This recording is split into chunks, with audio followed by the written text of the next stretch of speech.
All right, it is story time, guys. Back with a very, very sad but true story about a woman who left her husband of 18 years. Just walked away from her marriage of 18 years to move in with a guy that she met twice. I kid you not. Okay, I kid you not. And so I want you guys to take heed of this story tonight, but not only you guys, but any women that happen to be watching. I do have a slight female following, so you will probably gain value from this story as well, especially if you're young. There's a lesson to be learned here, because she did end up obviously regretting her decision. So we're just going to crack right into tonight's story. I'm still here in my hotel room. You can see Cash behind me snoring back there. You guys are always like, who's snoring in your videos? It's Cash. Okay, it's Cash. Most of my longtime subscribers know that. So it's Cash, and then you can see Gizmo kind of way in the background there on the bed, in his bed. His little ears are sticking out. But in any case, let's crack into tonight's story. And again, this is a story that you're going to want to pay attention to. All right, let's jump right in. Marriage in a rut? Thinking of leaving your husband for someone more exciting?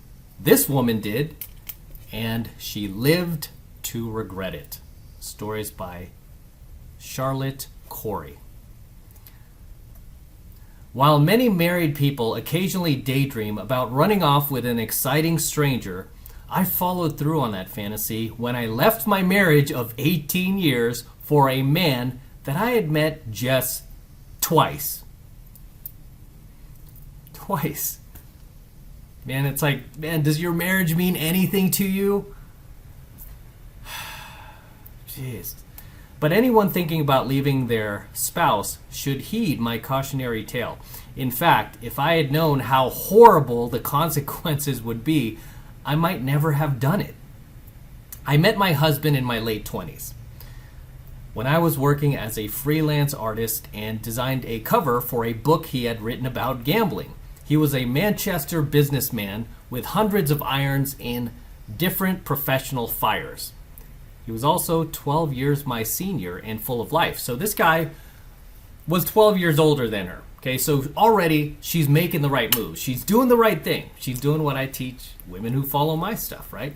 You want to hook up with an older guy who's got his crap together, right? Who's got his life situated, his finance situated. So she was doing that. So good for her on that. She was with a high value guy, right? Obviously, sounds like he was a serial entrepreneur, much like myself, and he was on his path and purpose. And he was just looking for somebody to share that with. And he found her. And she found him. What more could you want? Right? What more could you want? She had exactly what so many women out there constantly just want, right? They want a high value guy. And this is a photo of her right here. So this is what she looks like currently. Life as an emotional roller coaster. Charlotte Corey pictured today. So this is her. Not a bad looking woman, right? She's older. She's not ugly. You know, she's fit for her age.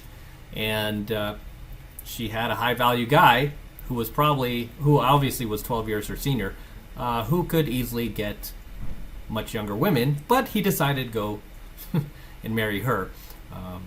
Probably because he didn't have access to this information when he was out there, looking for a partner. Okay, so let's carry on here. We shared an enthusiasm for new experiences and new ideas.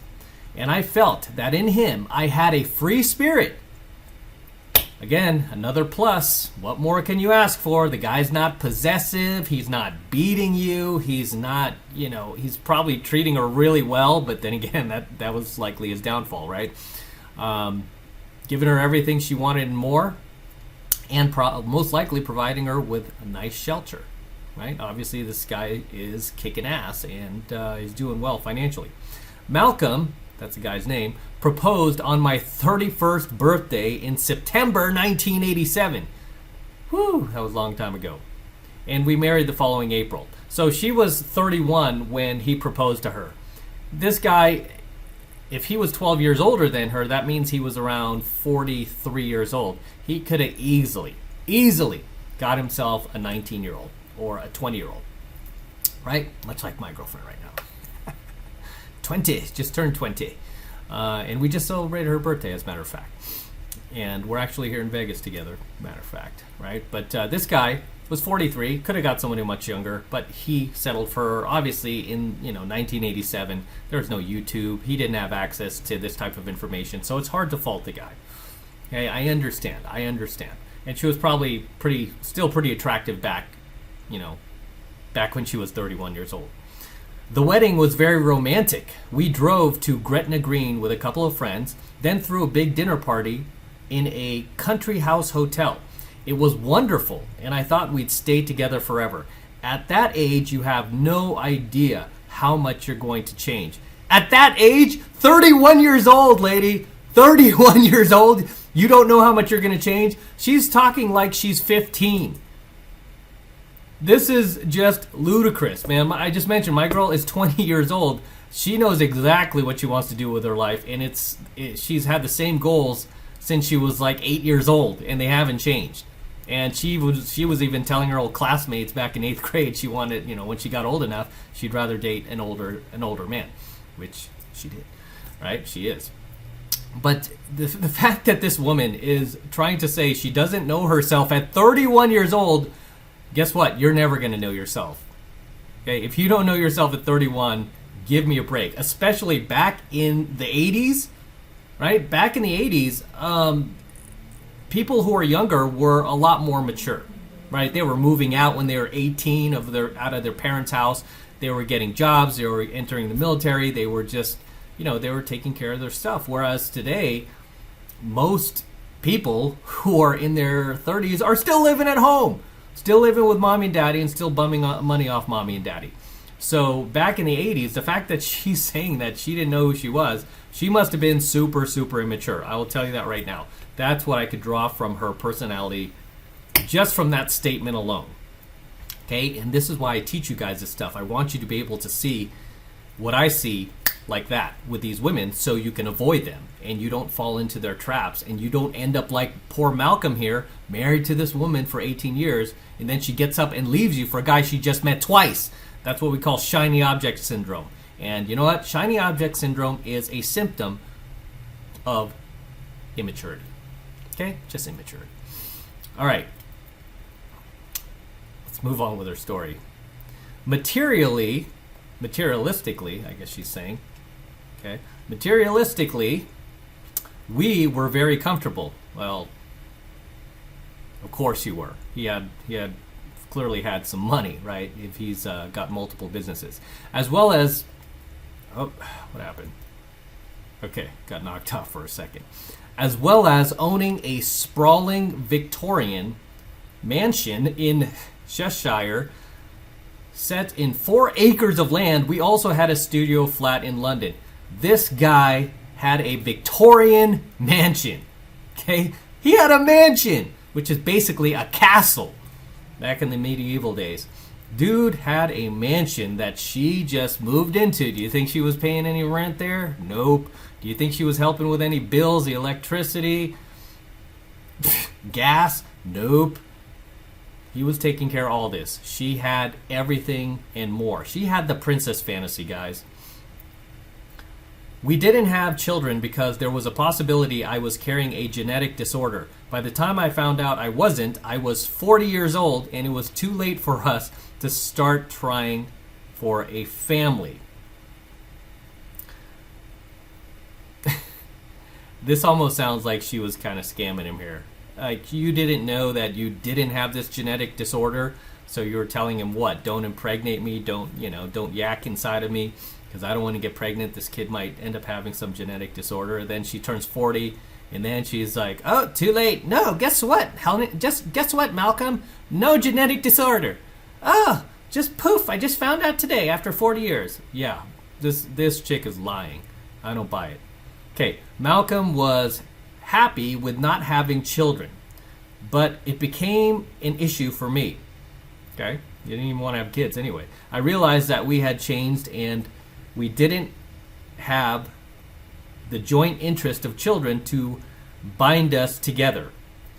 Okay, yeah, having kids is important, but if you're trying to use kids, to save your marriage, a lot of couples will do that. They'll have kids to kind of try to save their relationship, and it just doesn't work, right? You can't do that. I mean, you have to be happy together. Okay, you have to be happy together already, and then children are just the bonus, right? It's kind of like guys who go, oh, I don't want to be alone. I want to find a wife. I want to find a wife so I'm not lonely anymore. I want to find a girlfriend so I'm not lonely. And it's like, dude, you need to settle that. You need to fix that first, right? The fact that you're lonely before you jump into a relationship, because you're just going to carry that baggage into your relationship. You're going to lose that girl. You can't do that. You have to fix the core of your issue before you jump into a relationship. That should just be the icing on the cake, right? You shouldn't be in these codependent relationships like that. Those are really, really dysfunctional type of relationships. Anyway, moving on. And change we did. Malcolm was younger. When Malcolm was younger, he was 42 years old. 43. When Malcolm was younger, he read a lot and liked to travel. But as he grew older, he increasingly wanted to stay home and seemed to lose interest in things. It does kind of happen in your 40s. Sometimes you just want to chill, man. You've been out there banging the drum for the last 45 years, making money, building a business, and this guy, he just wanted to chill for a bit. It's understandable, right? It's understandable. So, meanwhile, she goes, I became more engaged in my work as an artist and comedy scriptwriter and in new activities such as travel journalism. Okay, so it sounds like she wanted to travel and he just wanted to chill at home. Yeah. Okay, occasionally we put fresh effort into our relationship, maybe by taking off to the seaside, but only rarely. The harsh truth was that we had nothing in common anymore. Really? You had nothing in common all of a sudden? You live with this guy forever? You can't try to find things in common? You can't try to work with him? You can't try to, be a little more open towards his needs? Maybe it's not all about your needs, but it's about his needs too. And this is what I can't stand about like relationship counselors and usually female dating coaches too. It's like they always side with a woman. It's like, oh, her needs. What does she need? It's like, hey, you really want to fix this? Find out what he needs, right? Because you'll probably get what you need if you give him what he needs, right? That's the way it works, ladies. That's the way it works. So, we were still affectionate. Okay, that's good. There were occasional hugs, for example, but we were more like brother and sister. I don't know about you people, but I am not really all affectionate with my siblings, right? Not in that way, jeez. But we're more like brother and sister, she says. I assumed this was inevitable in a long-term relationship, but wondered with sadness whether it was all over for us in that area of our marriage. We never argued, and there was no defining breakdown in our relationship. The marriage just became dull beyond belief. It became dull beyond belief. A lot of times when these women do this, they've been in these long-term relationships. They've just been so accustomed to the best that life has to offer, and you can't tell me in her situation, living in a mansion, having plenty of money, not having to worry about working as a waitress, working at Starbucks, drilling holes in the street or anything like that. She has the freedom to become this travel journalist. Let me try out these different careers and see what I like. Instead of appreciating that, valuing that, and being grateful for the man who provided you with that type of freedom and opportunity that most people don't have. You're sitting here bitching and complaining about how dull it is. I'm so bored now. I'm so bored. I'm so bored with Malcolm. I care about all this money, stupid mansion. I'm not happy. Oh my goodness. I can't stand that. I can't stand people who are ingrates, you know? Can't stand that. It's like no matter what you do for them, they can't even say thank you. Right? I've had people like that in my life, man. It's like, you know, when I finally became financially successful, I tried to help them out, tried to take care of them. Even before I was financially successful, I'd give them the shirt off my back. Do I get a thank you? You know, no. They just like piss on you, you know? And it's like, that's just how some people are. And she's one of those people, man. You know, it's like no matter what she's doing, she's just going to be bored out of her mind. And I feel bad for this guy, Malcolm, you know, because he didn't have the, you know, a lot of the knowledge that many of you guys have, that I share with you guys about female nature, that he could have made some different turns here and he could have kept her interest. But, you know, at the end of the day, just hearing her talk, I mean, she's just an ingrate. And it's going to lead to her to a lot of sadness in life, which it will.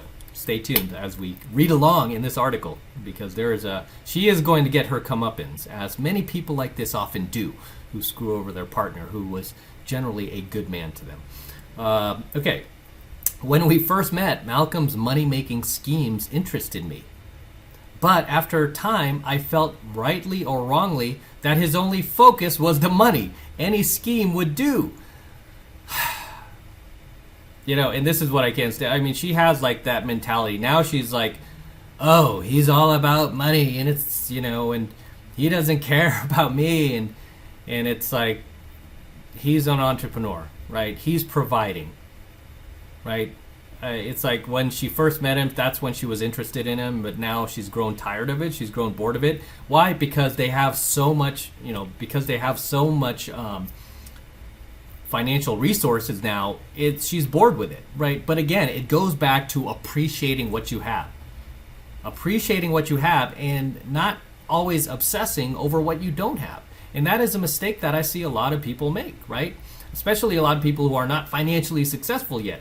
They don't appreciate the things that they do have. Instead, they're obsessed with the things that they don't have, right? And then it becomes a perpetual loop of lack, right? It becomes a self-fulfilling prophecy where you're always having lack in life. You're never getting what you want because you're too busy focusing on what you don't want. You know, so even when I was like broke and I had no money and I didn't, you know, I was like basically living out of my car, I was grateful. I was thankful. I was thankful I had my health. I was like grateful that I could, you know, I didn't have, any like major like health issues. I still had my family, you know, and I didn't want to turn to them. But I mean, I was grateful. Still had my dogs. At that time, I had a Doberman before these guys. Also had a little Chihuahua named Steve, and I was grateful. I was grateful because I was like, hey, you know what? I'm happy, right? I'm thankful just to be here, just to be alive, just to be healthy. Just that, you know, I mean, yeah, you have to be grateful for the things that you actually have, even if you don't have much. Okay, but obviously, when a woman is entitled like she is, you can never please a woman like that, man. You can give her the world. This guy clearly did give her the world, and it still wasn't enough. Still wasn't enough. No, not enough. Not enough. I want more. I want more. Okay. And so, at the age of 49 years old, she's now 49. At the age of 49 years old, and in a moment of madness, I left my husband. It wasn't a moment of madness, baby. You were plotting this entire time. Don't play that violin, you know, with me. A moment of madness, like what did you have, like temporary insanity that you got shiny object syndrome? No. You were looking for an excuse. Okay? I left my husband, and suddenly I felt trapped in a nightmare of my own making. My partner, friends, huge house and garden that she had with Malcolm, all gone overnight.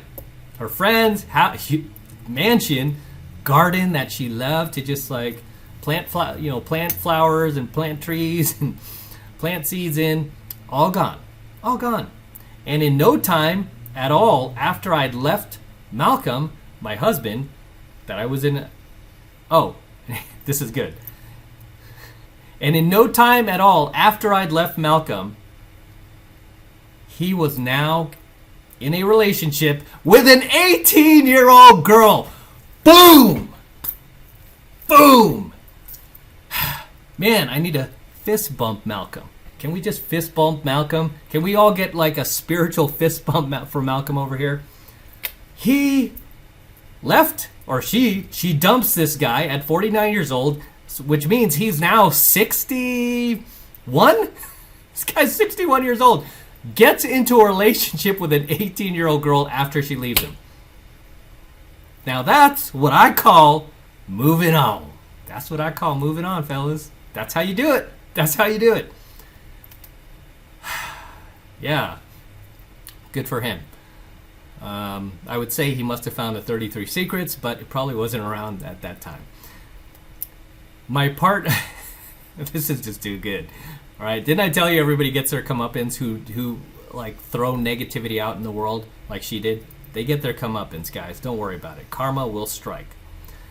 So, meanwhile, as Malcolm moves in this 18-year-old girl into his mansion, 18-year-old chick into his mansion, new hottie. Meanwhile, his ex-wife who left him is now living in a tiny studio flat in London, impoverished and alone. This sounds very much like my ex, not the one from 2006, but the one before her, who left me when I was like dead broke and I lost everything in the stock market crash of 2000. She left, and now she's like living in some like really scary neighborhood in Hayward, California. It's like bullets whizzing by everywhere, and like this really rundown like condo, and oh my goodness. But everyone gets their comeuppance, and that chick kind of pulled the same thing on me. So it's kind of heartwarming to read these stories, right? And I'm sure you guys have been there too. So this is a great story. It was so surreal to comprehend. Yet the wreck of a ruined life really was mine. Worse, it was all of my own creation. Thank God she actually took accountability, right? She took responsibility for her decision. Do you think she would have taken responsibility had Malcolm not met this 18-year-old girl and replaced her like that? No. No. She wouldn't have. Because as I've told you, in the last story we covered on my channel, that was similar to this, the girl didn't even appreciate, like, in that story, the girl left her boyfriend of, like, 3 years for a guy, like, she met at work or something like that. And she didn't appreciate it until she saw her ex-boyfriend with the new chick. So, you know, I mean, it's sad. Like, that's what it takes for these girls to see value in you, is you move on to another woman. And what will really burn her is if that woman is half her age, much hotter, and much younger.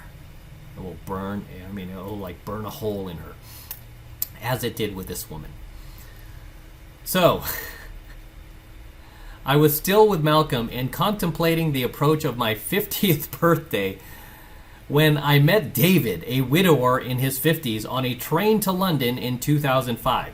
So this is now 2005. I hadn't noticed him until he got up to go to the buffet carriage and asked if I wanted anything. I said no, but he returned with 2 coffees and some biscuits, and we chatted for the rest of our journey. At Euston, he gave me his business card, and I gave him my number, though I assumed we'd never talk again. He seemed nice, but I'd never been unfaithful to my husband. So apparently, I guess at this time, she's still with Malcolm? What are you talking about? I was about to go to India to write a travel story shortly after meeting David while I was there. He kept ringing me. He rang my mobile. Then I gave him the hotel phone number and he called me back. It must have cost him a fortune, but he was very interested in what I was doing. He was interested in getting laid, sweetheart.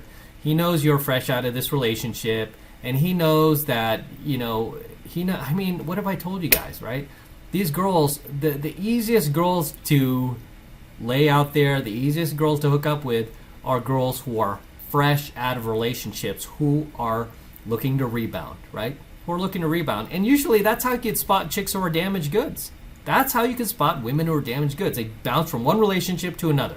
Whereas good women, the few good women that are left out there, they don't do that. They will literally give time for themselves, and they'll be patient, and they'll be like, no, can't be with anybody right now. I really need to sort this out in my head. Those are women who have common sense. They have self-awareness. They're not like these entitled narcissists like this chick.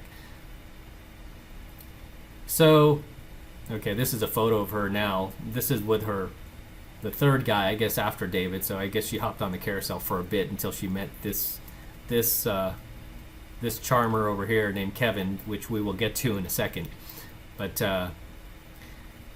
let's see what happened with her and David before we jump ahead here. By contrast, I didn't hear from my husband at all during the 10 days I was away. He did meet me at Manchester Airport when I got back, but he was 30 minutes late and ranting about the parking. Something I would do. He didn't even bother to ask what I'd been up to when I was away. I decided that I would leave him. Anything would be better than a stale marriage. Probably didn't bother to ask you what you were up to while you were away because you didn't ask him. Because you're all you've been doing is complaining this whole time. So he obviously wasn't happy. But instead of going, hey, Malcolm, you all right? What's wrong? Am I doing something? Let's talk about this. Nope. Screw him. I'm leaving. All right. Soon afterwards, I met David for a coffee in London. He was supportive of my decision to leave my husband. Of course he is. He's the rebound guy. Of course he is. He just wants to get laid. Of course he's going to be supportive.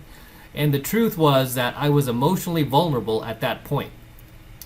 Obviously, if this guy David wasn't such, blue pill beta, if he wasn't such a chump, if he wasn't such a desperate chode, he would have been like, hey, you know what? You've been with this guy for a long time, 18 years. Maybe you should work it out. Maybe you should just take some time away from each other and think about this before you move on to someone else and wreck your marriage. Right? Maybe you just need time away from each other, but don't be with other people. Don't cheat. Just give yourself some time.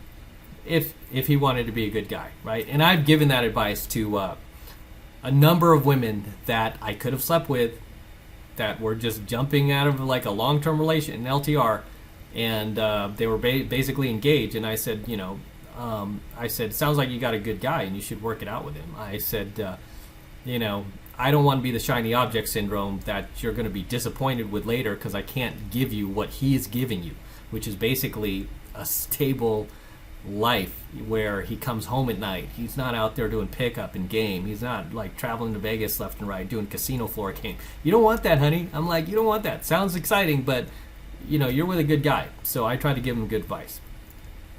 All right, moving on with her story. I can't say I fell head over heels in love, but after being married for 2 decades, I had no experience of dating, and I was bowled over by a man showing an interest in me. Crazy, I know. Lost in these newfound feelings, I discussed moving in with David on our first date.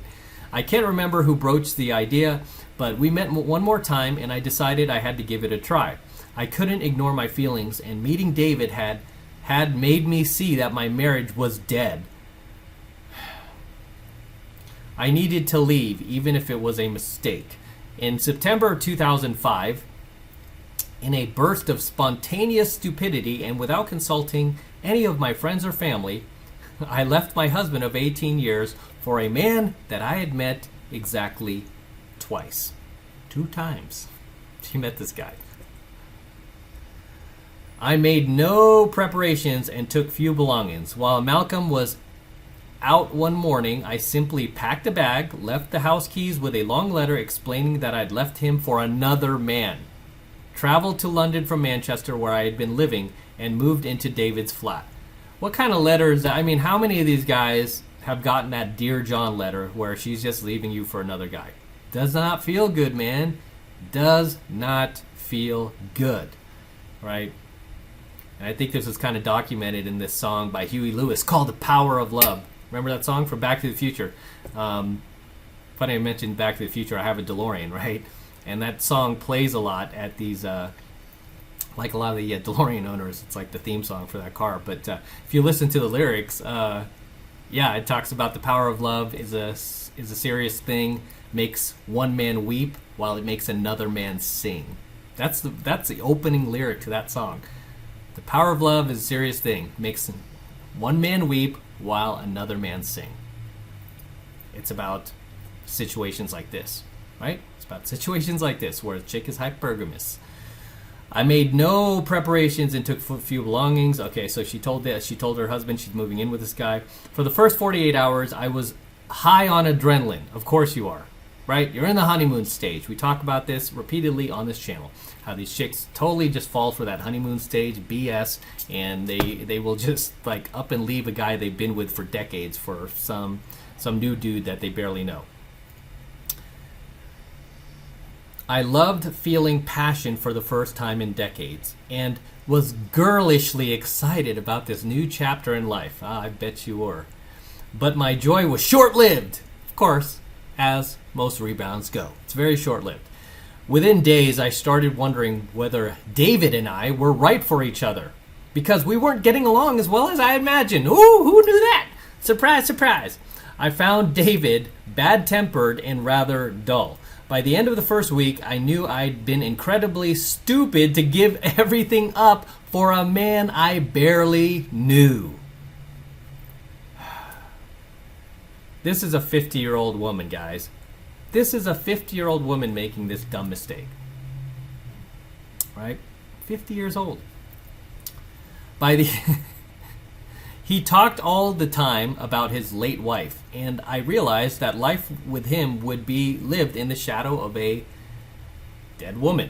He'd told me about all his friends and how supportive they were, but when I actually met them, they seemed old, jaded, and uninteresting. Something just tells me that this chick just gets bored pretty easily. It's like everybody to her is boring and so dull. It's like, what about you? Jeez. But the ghastly mistake that I had made was now irreversible. 5 days after I walked out on him, Malcolm moved. Okay, here's where he moved in the 18-year-old. 5 days after I walked out on him, 5 whole days, Malcolm moved his new girlfriend into our house. Boom. Way to go, Malcolm. He had met an 18-year-old Eastern European girl in an internet cafe a day or two after I left, and she was now his girlfriend. Boom! Cold approach, son. Cold approach. That ain't no online dating. That is some straight cold approach. That's how you're gonna get these like 18-year-old girls. I always tell you guys, you guys are always online going, hey, how can I get these young hotties on the, on the dating sites? And I'm like, I don't know, dude. I don't do dating sites. It's pretty impossible to do it on there. But through cold approach, your chances go through the roof, right? I met my girl right now through straight up cold approach, and if I had tried to pull that girl off like on some online dating site, no, she would have had my message would have been buried under like 10 million other messages from horny dudes. But because I do cold approach, I was really like one of the few guys in the past like several months that actually approached her and did it in a way that wasn't creepy, wasn't try hard, wasn't supplicative. And she told me all these things. She goes, there was something in the way she was like, I have guys approach me, but she goes, there was something in the way you approached me that just, she goes, I felt so comfortable. I didn't, and there was nothing there that you wanted. And she goes, I felt like we were just having a conversation. And then she's like, the more I talked to you, the more like I became interested. And she goes, I don't know how you did that. And then obviously she found my work and my channel and flipped out a little bit. And she was like, oh my God, you do this for a living. You're a professional. I didn't even know they had that. But once she got over the freak out, she was like, wow, this is really an art form. And she goes, I think it's good you're teaching other guys. She goes, it's great. She goes, because I've had so many guys approach me like creepy or just say stupid things. And she goes, and they were guys I probably would have liked otherwise if they weren't, so like socially awkward. So that's why you got to learn this stuff, guys. 7 months to mastery. Click the link below. Get in my program. Quick plug. Anyway, on with her story. So Malcolm moves in his new 18-year-old girl, right? Hooray for Malcolm. And she goes, I was astonished. I didn't feel particularly upset because I assumed it was for show and would all come to a swift end. But it didn't. Somehow, I just couldn't feel jealous of someone who was born the same year that Malcolm and I had gotten married. So this was 2005. So the girl was born in 87, so she was 18. But it made it clear that everything had change irrevocably for us both. And the sooner I filed for divorce, the better. I did so immediately. I was stuck with David, not only because I had no money and had no home, having left Malcolm everything, including the keys to our London flat, but also because I couldn't bear to face up to the dreadful error that I had made. I was just full of regret, as you should be. I was so deeply embarrassed by what I had done. I couldn't admit the truth to my friends, so I decided to have no contact with them or my family. So she couldn't even face her family or friends because she knew she was such a heel, right? She was such a heel, such a low-down, dirty, rotten scoundrel for what she did, leaving this guy. But again, I really honestly believe the only thing that woke her up was the fact that he replaced her with a much younger and much hotter woman, an 18-year-old girl who she just can't compete with, right? That's what really seals the deal with these girls, guys. They know that you ain't going to leave this new hot young chick to go back with your ex who cheated on you, right? That really, really burns them. And I hope you guys pay attention, right? I hope you guys learn from this. So, moving on, she goes, they were worried about me, of course, and had all been so supportive when I left Malcolm. Some asked me what had taken me so long, but they were shocked by my immediately moving in with another man. So I cut myself off from all of them, ignored their calls, and threw myself into work. Well, clearly, you were embarrassed of your decision. Clearly. So you tried to just surround yourself with, if you couldn't find people who were going to be yes men for you, obviously she didn't have that because she knew people were going to get on her and hold her accountable. She's like a coward, like a total coward. She's like, nope, I'm just going to go into hiding. Those months were the most miserable of my life. I was deeply unhappy and completely isolated, living with a man I barely knew and barely liked. Hundreds of miles away from family and friends, trying to adapt to a strange and awful new existence. Man, so much reminds me of my ex, the one from 2006. And we all have these stories, right? We all have the same story. So, that's usually what leads you to the red pill is you come from a pretty harsh breakup, and that's okay. That's okay. But, okay, so she goes on, why hadn't I just stayed in my cozy life, even if I wasn't happy? At least it was better than a maelstrom I was in now. Finally,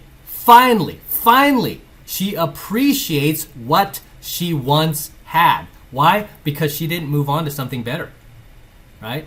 These girls, they delude themselves into thinking that the grass is greener on the other side.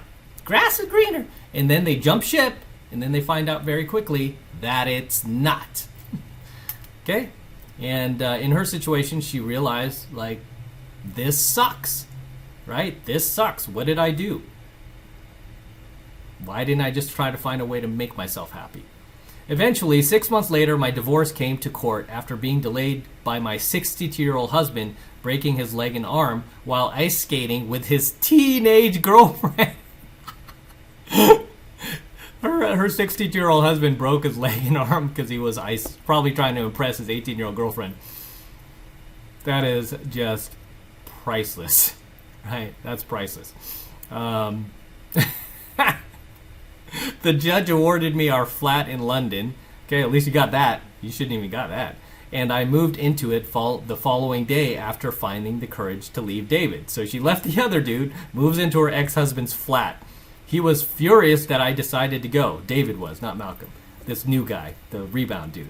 Sitting alone in that tiny one-room flat for the first time was a huge moment. Initially, I was so happy to be free that I wept with joy. But it also felt awful to be so alone for the first time in decades. And to have wrecked my life by making such a terrible mistake. I had to face the fact that I had blown it. I also had to adjust to single life at the age of 50. At first, I didn't know what to do with myself. I missed the big house and garden, and I hated living in a tiny one-room flat and sleeping on a sofa bed. Hey, welcome back to reality, princess. The ride is over. The clock has struck midnight. Take off those glass slippers You're not in Kansas anymore, Dorothy. You're back in reality. I miss the ease of married life. When you're a couple, life rumbles along. On my own, I had to create a routine, and I had to rapidly revert to student-style living, working through the night, getting up late, and eating whenever I fancied. Money was suddenly a concern. Whoa! You mean that pesky little thing that you didn't have to worry about for 2 decades being married to Rich Malcolm? Oh no, it's reared it came back into my life somehow. Money was suddenly a concern as I had nothing in the bank, and life in London was costly. Yep. I had huge legal bills as a result of the divorce, so I took whatever work I could. Sounds so familiar, man. It's like me and my ex back, the one in the early 2000s, as my light shuts off here. She was living with me in San Francisco, and this is before all the crime started coming in. It was still a very, very beautiful city, very nice area, very safe area. And then she went ahead and found herself ending up in Hayward, California. There are some nice parts of Hayward, but she's not in the nice part. She's like, yeah, she's in a part that you would not want to stop at, even if there was a red light. You just want to hit the gas, man. Okay, so this is just too good. I also turned my attention to my appearance. I had been used to dressing to please myself, but now I was forging a new life in London. I felt pressure to smarten up. At the time, though, I missed the sense of safety and security marriage provides, and I felt utterly ridiculous for leaving Malcolm without having managed to create something solid and new. So when 6 months later a friend recommended that I go internet dating, I thought it seemed like a good idea. I felt a bit shaky about it at first, but slowly I started to enjoy meeting new people and exploring the single life. That said, there were plenty of dating disasters. I met men who only wanted sex. Hello. Widowers still obsessed with their late wives. What do you expect? Men who lied about themselves and their single status, of course, and men who were rude, aggressive, and mean. Welcome to dating in the 21st century. I wondered if I'd be alone and unhappy for the rest of my life. Then in 2007, I met Kevin. Here goes the Kevin guy she was in the photo with. I met Kevin through internet dating. He's a divorced math professor, and he's now my husband. Okay, so you went from this swinging entrepreneur who had a total laptop lifestyle, who had a mansion, very exciting with all of his money schemes, and now you're with a math professor. Okay. He is kind and sweet, and in him I found someone who is as interested in life as I am. We got engaged 18 months after we met, and we've now been married for 2.5 years. Okay? I still beat myself up about what happened with David. Okay. And it took me for a long time to stop defining myself by the stupid thing that I did. But now I can see that desperation drove me to leave my marriage.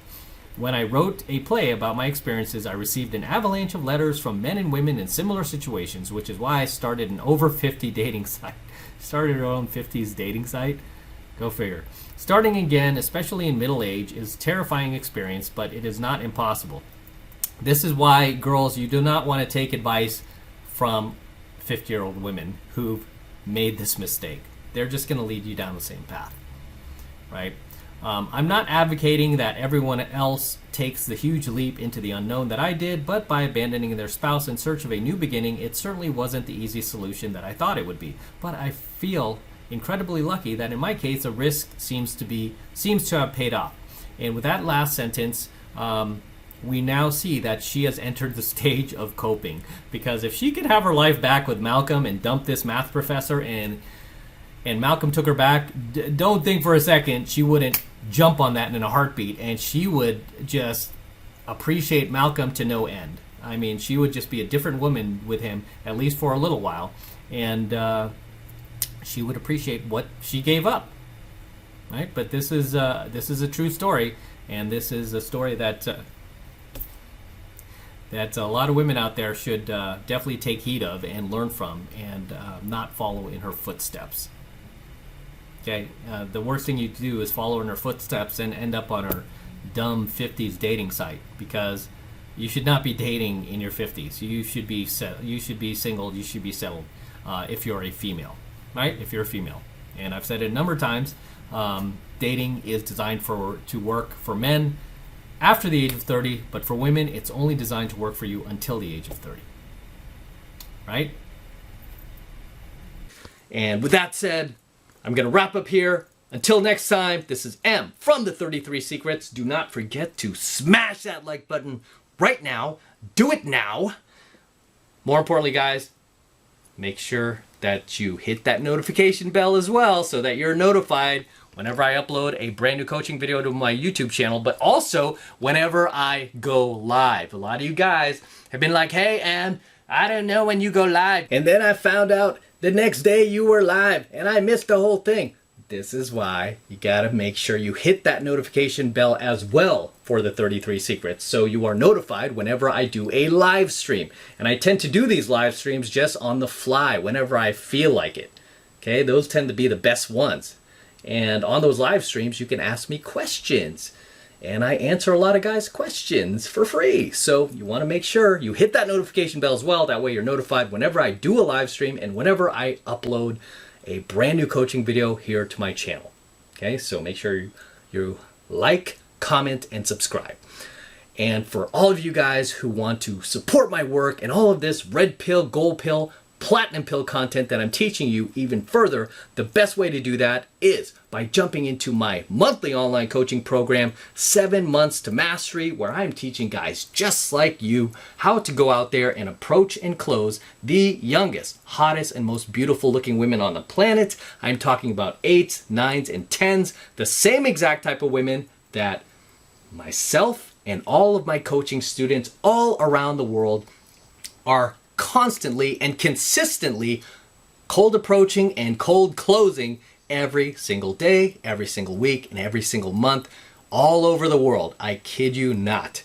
That is how powerful this skill is. Learning pickup, learning game. This is a skill that you can use not only to bring 8s, 9s, and 10s, beautiful women, very attractive women into your life, but it's a skill that you can use in every other aspect of your life. Whether you want to get into better shape, you can game yourself. Whether you want to get a better job, a better career, you could use these skills as well. I was able to get 6-figure corporate jobs with Fortune 100 companies. I beat out hundreds of candidates to get these jobs, all thanks to my pickup and game skills. I was able to build a very successful business using my pickup and game skills, doing what I love. And now here I am acquiring other businesses, negotiating with other entrepreneurs for their businesses and their e-commerce sites and websites, cash flowing sites, using my pickup and game skills. It's like a billion-dollar skill at this point. It's that powerful. Okay, so you can not only use it to gain the lifestyle that you want, beautiful cars, beautiful houses, beautiful women, but you could use it to just take yourself to another level. Okay, that's how powerful this stuff is. So right now, it's only $1 for the entire first month of coaching lessons from me in 7 Months of Mastery. So take advantage of it. It's really easy to get signed up. All you need to do is click that link below. It will take you over to my website where you can get signed up right now. It just takes 2 seconds. And like I said, it's the best way to support me in what I'm doing here. So if you want to support me, that's the best way to do it. Jump into 7 Months of Mastery. It's only $1. Click the link below. Take you over to my website and you can get signed up right now. It takes 2 seconds. So do that now and I will see you in my next coaching video. Signing out with the DeLorean. So many of you guys are like, hey, why are you always traveling? Shoot at home, shoot at home. So here I am shooting at home, but I'm about to travel in about a week, so I'll be gone for a month. So trying to shoot as many as at home as possible, so you guys stop asking me this question. Like, shoot more at home. Why are you always traveling? That's what you do when you live the life. You travel, you live it like a rock star.